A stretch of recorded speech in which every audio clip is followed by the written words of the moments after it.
Graça e paz, queridos, boa noite. Meus irmãos, antes de mais nada, é sempre um privilégio, uma grande responsabilidade transmitir a palavra de Deus ao povo de Deus. Há alguns anos, no seminário, eu tive aulas com um professor chamado Sebastião Arruda. Naquela época, ele me apresentou um profeta que talvez seja desconhecido para a maioria de nós. O profeta Micaías. Não é o Miqueias, Micaías, autor que não escreveu nenhum livro, apenas aparece em 2 capítulos da Bíblia. E através do profeta Micaías, eu encontrei algo que tem servido de direcionamento para o ministério, para a minha vida. É uma fala dele quando diante de reis, diante de um rei ímpio, Acabe, diante de um rei piedoso, Josafá, quando ambos estavam se preparando para ir para uma guerra, 400 profetas disseram aos reis: vocês podem ir e serão vencedores. E as pessoas chegam para Micaías e dizem: Micaías, todo mundo disse que é para os reis irem que vai dar tudo certo. Olha lá o que você vai falar. E a resposta dele é: tão certo como vive o Senhor. O que o Senhor me disser, isso falarei. E aquilo que ele fala na sequência acaba se cumprindo. Isso tem sido um ponto de orientação, uma bússola para a minha pregação. Falar o que o Senhor diz, falar o que o Senhor fala ao meu coração. Eu gostaria que os irmãos entendessem, recebessem a mensagem de hoje como palavra de Deus ao seu coração. Se porventura eu não retornar aqui entre os irmãos, eu gostaria de que esta palavra fosse instrumento de bênção na vida de vocês. Isso já terá valido a pena ter conhecido vocês, ter estado com vocês. O texto que nós vamos meditar nessa noite é o Salmo de número 11, versos 1 até o verso 7. Salmo belíssimo. Alguns dias nós estivemos numa reunião da executiva do presbitério aqui em Taubaté, e um dos pastores que fez a devocional daquela reunião leu este salmo. Ele não pregou sobre este salmo, apenas leu e mencionou um versículo. E quando eu li este salmo, comentei logo depois com o presbítero Nivaldo: que maravilha!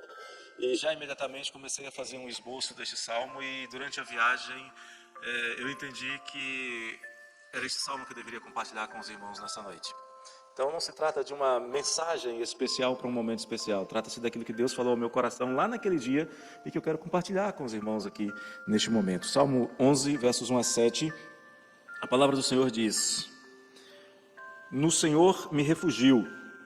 Como dizeis, pois, a minha alma, foge como pássaro para o teu monte.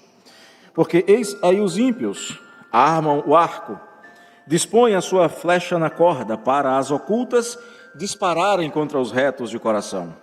Ora, destruídos os fundamentos, que poderá fazer o justo?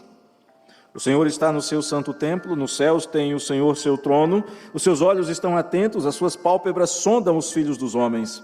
O Senhor põe à prova ao justo e ao ímpio, mas ao que ama a violência, a sua alma o abomina.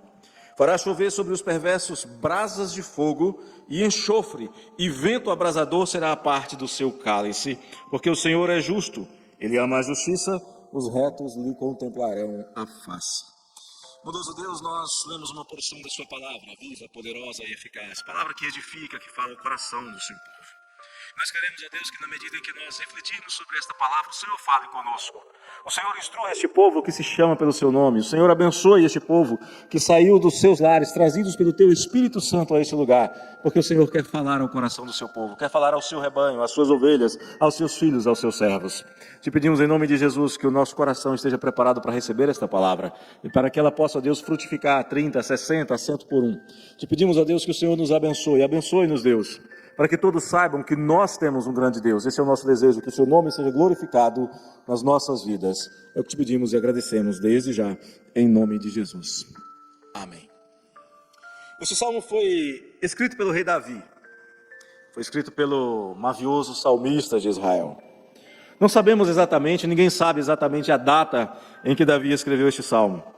Mas é bastante provável que ele escreveu este salmo já nos tempos finais do seu reinado, quando ele fazia a preparação, quando ele fazia aqueles preparativos para a edificação do templo, quando ele estava também fazendo os preparativos para o funcionamento do templo, compondo hinos, salmos, estabelecendo, por exemplo, a escala sacerdotal que é observada até hoje pelos judeus, esperando que o templo seja reaberto. Foi Davi quem fez isso.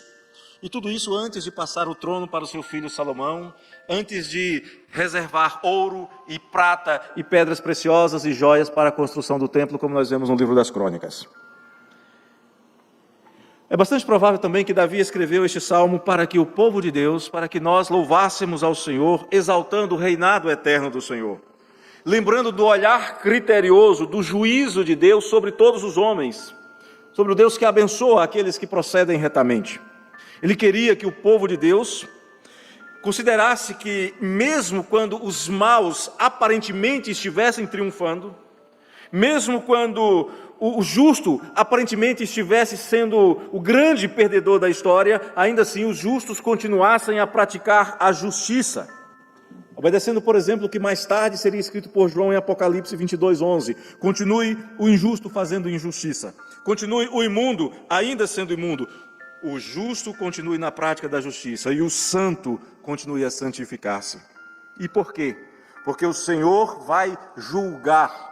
Porque o Senhor vai recompensar a cada um segundo as suas ações. É o que João nos diz no verso seguinte: eis que venho sem demora, e comigo está o galardão que tenho para retribuir a cada um segundo as suas obras. Para nós entendermos este salmo, é importante saber quando, ou pelo menos a que época ele se refere quando foi escrito. E existem duas opções possíveis. Para que nós entendamos do que Davi está falando, vamos tentar entender, ou pelo menos encontrar o ambiente no qual este salmo foi escrito. A primeira opção, a primeira possibilidade, é quando Davi foi aclamado pelas mulheres de Israel como aquele que era 10 vezes melhor do que o rei Saul. Está em 1 Samuel, capítulo 18, 7. As mulheres cantavam: Saul matou os seus milhares, Davi matou os seus 10 milhares. Enciumado, Saul então tenta matar Davi, joga uma lança contra a sua cabeça, que se crava na parede atrás de Davi. Davi foge, é perseguido pelo seu próprio sogro. E após esta tentativa de assassinato contra Davi, após a perseguição ou durante a perseguição, o rei Saul toma a sua filha, Merabe, que era casada com Davi, e entrega Merabe para casar-se com outro homem, Adriel. Persegue Davi por todo o Israel. E nesse período errante, fugitivo, Davi ainda assim continuou cuidando de Israel, protegendo as fronteiras de invasores e salteadores, continuou fazendo o bem. Mas quando Davi precisou de alimento, ele foi esnobado duramente por um homem chamado Nabal, cujo nome significa louco. Davi pediu a Nabal, Davi disse: olha, eu tenho cuidado das fronteiras, tenho protegido o seu rebanho, nenhuma ovelha sua desapareceu, dá-me alguma coisa. Nabal então diz o seguinte: quem é Davi e quem é o filho de Jessé? Muitos são hoje em dia os servos que fogem do seu senhor. Tomaria eu, pois, o meu pão e a minha água e a carne das minhas reses que degolei para os meus tosqueadores e o daria a homens que eu não sei de onde vêm? Mesmo apesar de Davi ter protegido as suas propriedades por muito tempo. Essa é a primeira possibilidade: ingratidão, perseguição. A segunda possibilidade é uma referência ao período em que o seu filho, Absalão, tentou tomar o seu trono com a ajuda de Aitofel. Aitofel era um daqueles que, fugitivos, amargurados de espírito, endividados, se juntaram a Davi na época que ele estava sendo perseguido por Saul.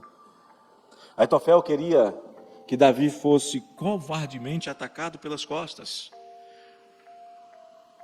Ele queria que Davi fosse surpreendido enquanto fugia de Jerusalém. Na sequência, Absalão se deita com as concubinas de Davi, e isso à vista de todo o povo de Israel, para mostrar que a sua agressão ao seu pai era uma agressão irreconciliável. E para que aqueles que ficassem com ele não tivessem medo de, porventura, ele se reconciliar com o seu pai e talvez serem julgados por Davi como traidores. Para piorar o quadro, enquanto Davi fugia de Jerusalém, Simei, descendente de Saul, blasfema contra Davi, lança impropérios contra Davi, apesar de Davi não ter feito nada contra o descendente do rei anterior. Como era costume naquela época, um rei assumia, costumava matar os filhos do rei que havia deixado o trono ou que havia perdido o reinado. Davi não fez nada contra os descendentes de Saul, pelo contrário. Nós sabemos que tanto Saul quanto Absalão tiveram finais de vida trágicos. Saul, atormentado por um espírito, abandonado por Deus, acabou morrendo nas mãos dos filisteus por causa da sua impiedade. Porque ele não guardou a palavra do Senhor, porque ele interrogou e consultou um necromante, está em 1 Crônicas 10. O segundo, Absalão, ficou pendurado pelos cabelos em uma árvore e foi morto pelas armas de Joabe. Todos tiveram fins trágicos. Agora que nós sabemos dessas coisas, Davi no trono, encerrando o seu reinado, compõe esse salmo que fala sobre a prática da justiça e o resultado da prática da impiedade. Vamos fazer aqui uma pergunta bastante simples. O que os justos, o que os crentes no Senhor devem fazer quando o que é justo não é recompensado, quando a iniquidade parece ter assumido o controle das circunstâncias? O que fazer numa situação dessa? Praticando a justiça, parece que está dando tudo errado. Vivendo de maneira injusta, estão prosperando. O que fazer numa situação dessas? Vamos ver no verso 1 que a palavra nos diz. No Senhor me refugio. Como dizeis, pois, a minha alma, foge como pássaro para o teu monte. A primeira coisa que nós aprendemos aqui é que o mal quer destruir a justiça. O ímpio quer destruir o justo. O ímpio persegue o justo. No verso 1, os ímpios querem que o crente fuja, que abandone o seu lugar, que deixe de agir com justiça, que faça o que todo mundo faz, porque é o que todo mundo faz. O que o mundo quer, na verdade, é que o crente pense como todo mundo pensa, que considere a prática das impiedades como coisas relativas, usando pensamentos simples, frases simples como não tem nada a ver. O mundo quer que o crente seja uma espécie de seguidor de um fluxo no caminho largo que conduz à perdição. O que os ímpios querem, na verdade, é que o crente se deixe formatar pelo mundo, contrariando o ensino da palavra de Deus, ou então fuja para não ser destruído. E o mundo prepara então para os crentes uma armadilha mortal. Se o crente não se adequa, se ele não assume o jeito de viver do mundo, se ele não faz como Aitofel, por exemplo, então ele deve ser perseguido. Ele não tem lugar naquele lugar, ele tem que fugir, tem que ir para o ermo, tem que ir para longe. Mas se o crente se adequa, se ele aceita aquilo, ele também vai ser perseguido por agir como o mundo age, mas não seja mais um mundano. Todos vão apontar dizendo aqui, ele é crente.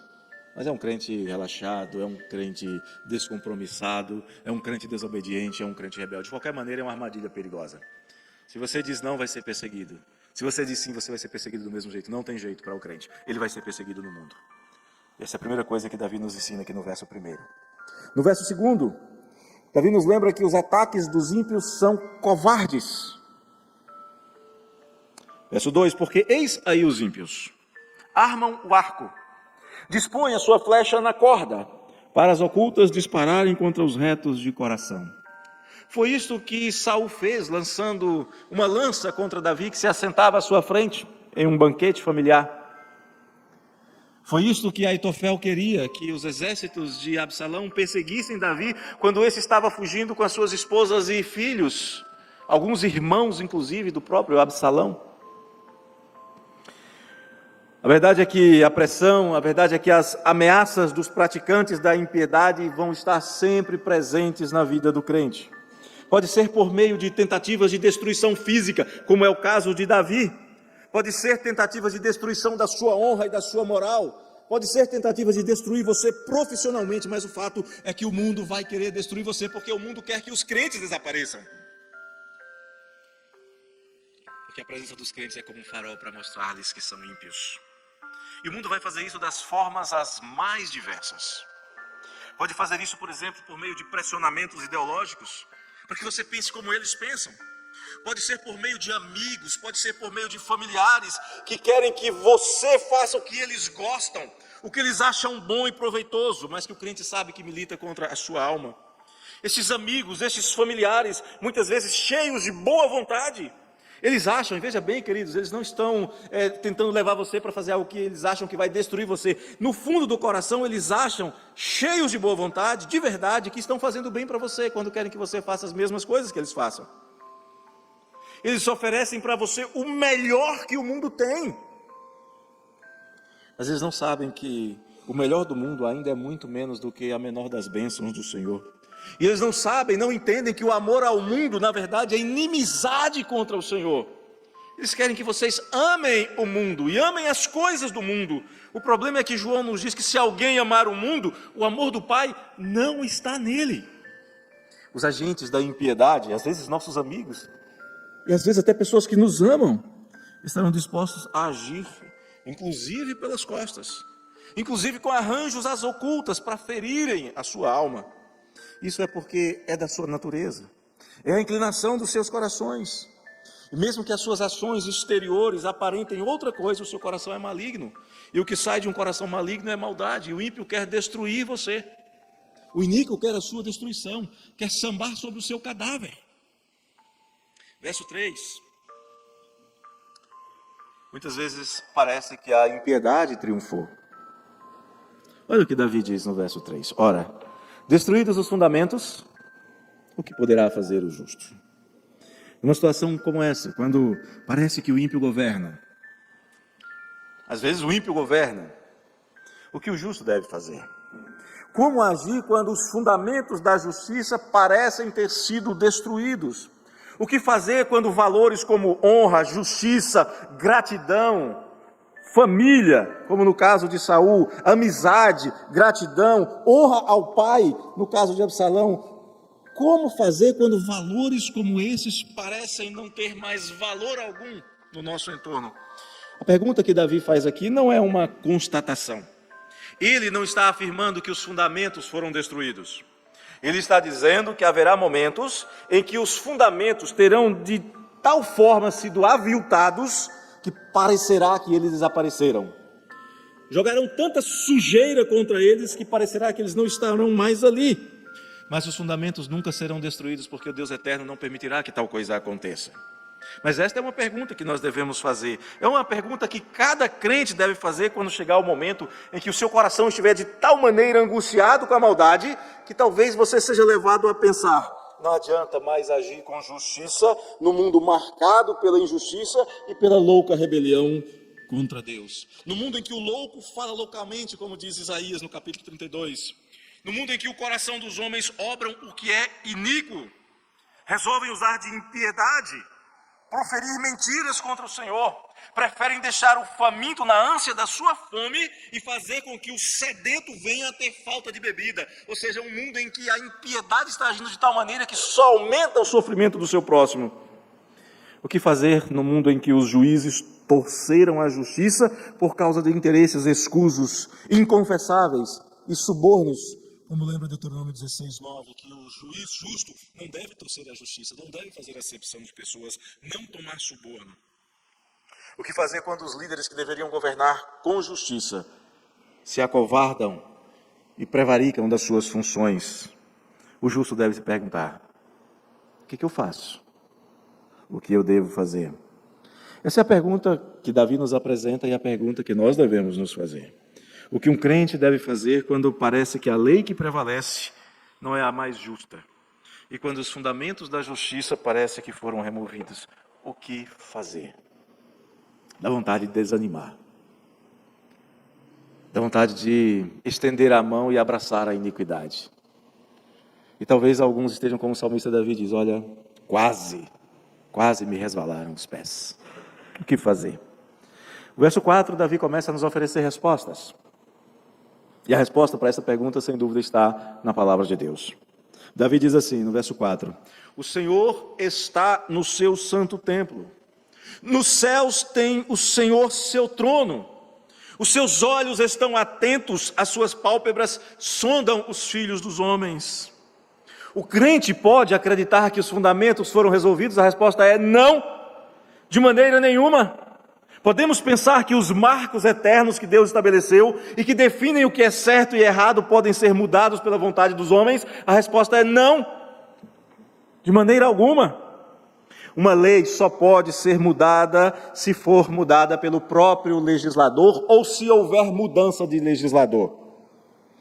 Mas acontece que desde os tempos eternos o legislador é o mesmo. O legislador não mudou. Não mudou de legislador e nem mudou o legislador, a vontade do legislador.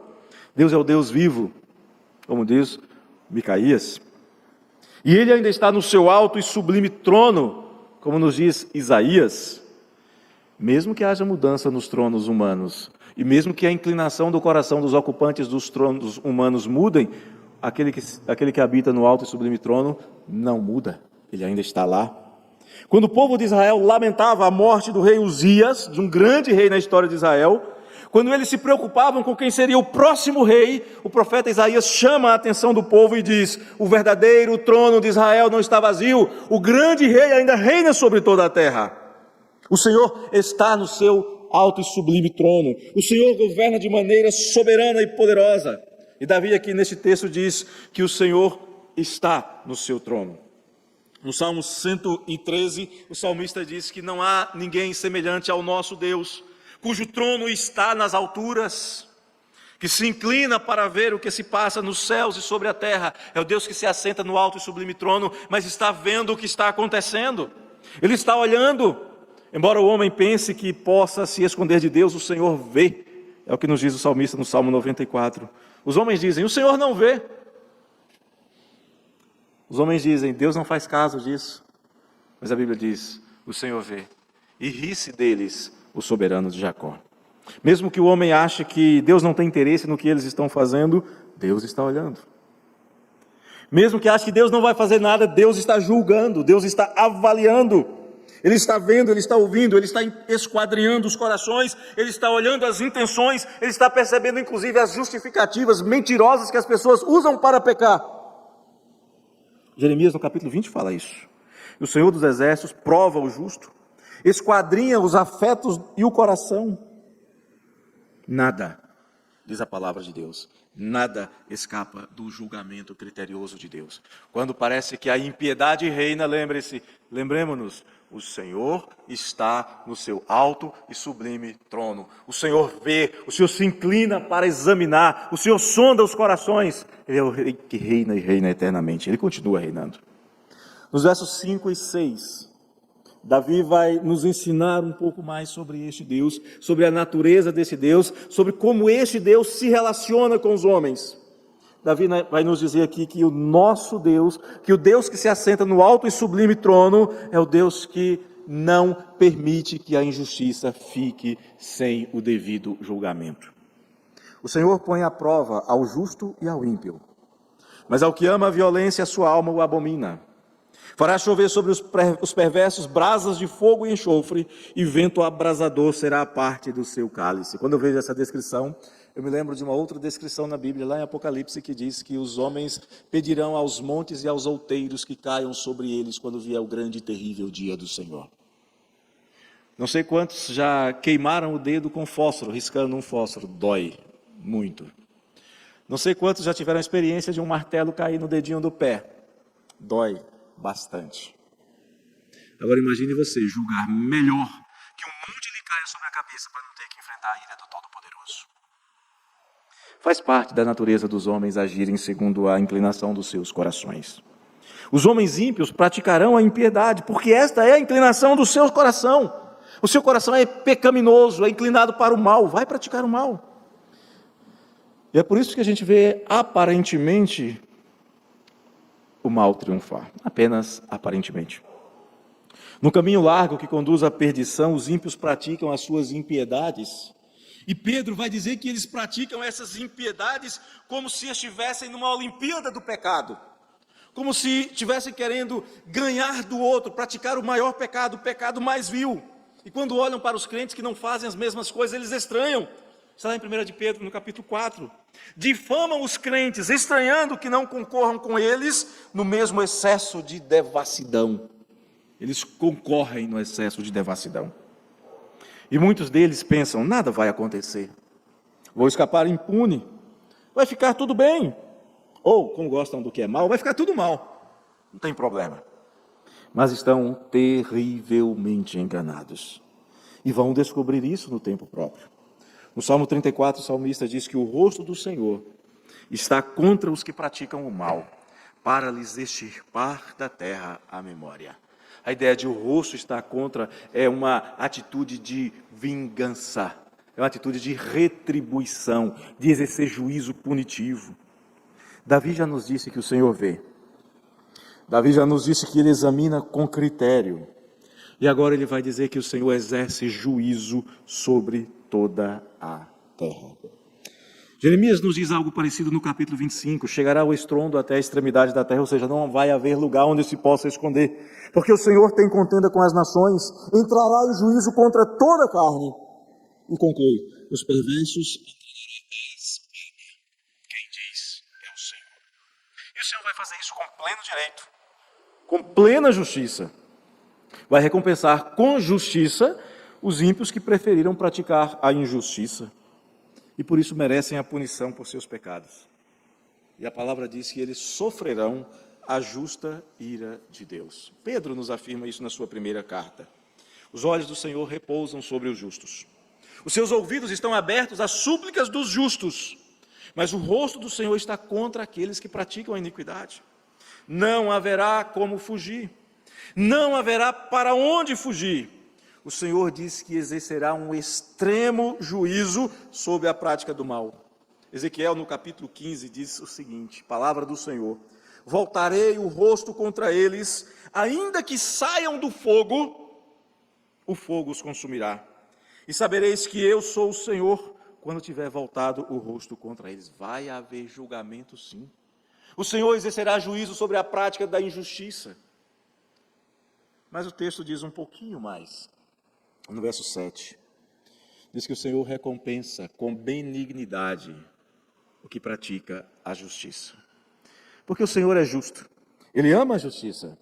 Os retos lhe contemplarão a face. É a mesma coisa, os justos verão a face do Senhor em ira. Os retos contemplarão a face do Senhor em graça. Assim como Deus manifesta a sua ira sobre os ímpios, que continuam a praticar as suas obras iníquas, o Senhor também agirá em relação àqueles que confiaram as suas vidas à sua bondosa mão. Aqueles que lhe entregaram os seus caminhos em confiança, em fé. Todos nós conhecemos o Salmo 37. Confia no Senhor, faz o bem, habita na terra, alimenta-te da verdade, entrega o teu caminho ao Senhor, confia nele e o mais Ele fará. Aqueles que confiaram no Senhor, que viveram como suas testemunhas, mesmo em tempos difíceis, mesmo em lugares em que agir como crente no Senhor não era fácil, para alguns era perigoso, houve tempos até em que era mortal, proibido, continuaram servindo e agindo como crentes no Senhor. Eu sei que o ímpio vai zombar da sua fé. O ímpio vai olhar para você e vai dizer, como disse com o Senhor Jesus na cruz, como é lembrado no Salmo messiânico, no Salmo 22, confiou no Senhor, livre-o ele, salve-o, pois nele tem prazer. O crente confia no Senhor, seu Deus, porque sabe que aqueles que confiam no Senhor nunca serão envergonhados. É o que nos diz o salmista no Salmo 25. Dos que esperam no Senhor, ninguém será envergonhado. Envergonhados serão os que, sem causa, procedem traiçoeiramente. Nós sabemos, pelo ensino da palavra, já vimos aqui, que o nosso Deus é o Deus que vê. Sabemos que Deus é o juiz justo sobre toda a terra. Sabemos que Ele retribui a cada um segundo as suas obras. Aos ímpios, segundo as suas iniquidades. Aos justos, segundo a sua retidão. Aos justos, Deus manifesta a sua graça. Ele mostra o seu rosto benfazejo. E a Bíblia nos ensina que o nosso Deus é o Deus fiel a cada uma das suas promessas. E Ele prometeu que os que crescem nele, Ele prometeu que os que fossem fiéis comeriam o melhor da terra, seriam abençoados abundantemente, em contraste com os ímpios que seriam devorados à espada. E aquele que for encontrado pelo Senhor fazendo a sua vontade será abençoado. Será recompensado por sua fidelidade, porque aquele que fez a promessa é fiel e é poderoso para cumprir cada uma delas. Ele prometeu, Ele cumprirá. Disso tudo que nós podemos concluir então, amados, que o crente deve viver no tempo presente, no tempo que está vivendo, no dia que se chama hoje, como se estivesse em uma sala totalmente iluminada, à vista de todos, cercado de câmeras de vigilância que seguem cada um dos seus passos, sem que haja absolutamente nenhum ponto cego. É assim que é. O olhar de Deus é assim, nada escapa ao seu olhar. Onde o mal imperar, onde todos fizerem o que é mal, onde cada um seguir as inclinações pecaminosas do seu coração, onde as leis forem torcidas para beneficiar o mal, e onde a prática do bem for punida com maior rigor e mais maldade ainda, este é o lugar onde o justo, onde aquele que teme ao Senhor deve continuar praticando a justiça, porque o Senhor está vendo, porque o Senhor ainda está governando e o Senhor fará justiça sobre toda a terra. Apesar do aparente império do mal, o Senhor continua vendo. E o Senhor não vai deixar de exercer juízo. O Senhor não vai deixar de punir a impiedade e, no fim, recompensar com delícias perpétuas os que temem ao seu nome. Malaquias, no capítulo 3, No verso 16, 17 e 18, ele diz assim: e talvez seja isso que nós devemos dizer uns para os outros, para nos animar. Então, os que temiam ao Senhor falavam uns aos outros. O Senhor atentava e ouvia. Havia um memorial escrito diante dele para os que temem ao Senhor e para os que se lembram do seu nome. Olha o que está escrito diante do Senhor. Eles serão para mim particular tesouro, naquele dia que preparei, diz o Senhor dos Exércitos. Poupá-lo-eis como um homem poupa a seu filho que o serve. E conclui: e então vereis a diferença entre o justo e o perverso, entre o que serve a Deus e o que não o serve. É por isso que você deve continuar a fazer o bem. O crente deve fazer o que o Senhor quer que ele faça. O crente deve fazer tudo para glorificar o seu Deus em sua vida. E deve ser assim porque Deus vê, porque Deus recompensa, porque vale a pena, por mais penoso que seja. Então, crente, faça. Que o Senhor incline o seu coração para fazer a sua vontade. Que como ribeiros de águas, assim seja o seu coração na mão do Rei, na mão do Senhor. Que segundo o querer do Senhor, Ele o incline. Pastor, e o que eu faço se eu ainda não conhecia esse Deus de quem o Senhor está falando? É simples, entrega o teu caminho ao Senhor. Confia nele. E o mais Ele vai fazer. Lá em Isaías, no capítulo 55, diz que o perverso deve, e essa é uma exortação, o perverso deve deixar o seu caminho, o seu mau caminho, e se converter ao Senhor, e o Senhor se compadecerá dele. E se eu não quiser me arrepender, se eu não quiser me converter, se eu preferir continuar, não tem problema. Pelo menos não para mim, só para você. O primeiro capítulo do Provérbios diz: vai chegar um momento em que você vai sentir dor, e vai sofrer, e você vai clamar, e eu não vou ouvir, porque quando eu chamei você não quis atender. O tempo é hoje. O tempo oportuno é o tempo que se chama hoje. É agora. A exortação do Senhor é: converta-se, arrependa-se, entregue o seu caminho ao Senhor e confia nele, e o mais Ele fará. Se você já fez isso, continue praticando a justiça. Continue fazendo aquilo que glorifica ao Senhor. Mesmo que por um momento, mesmo que no tempo presente pareça que não vale a pena. Mas o Senhor recompensará.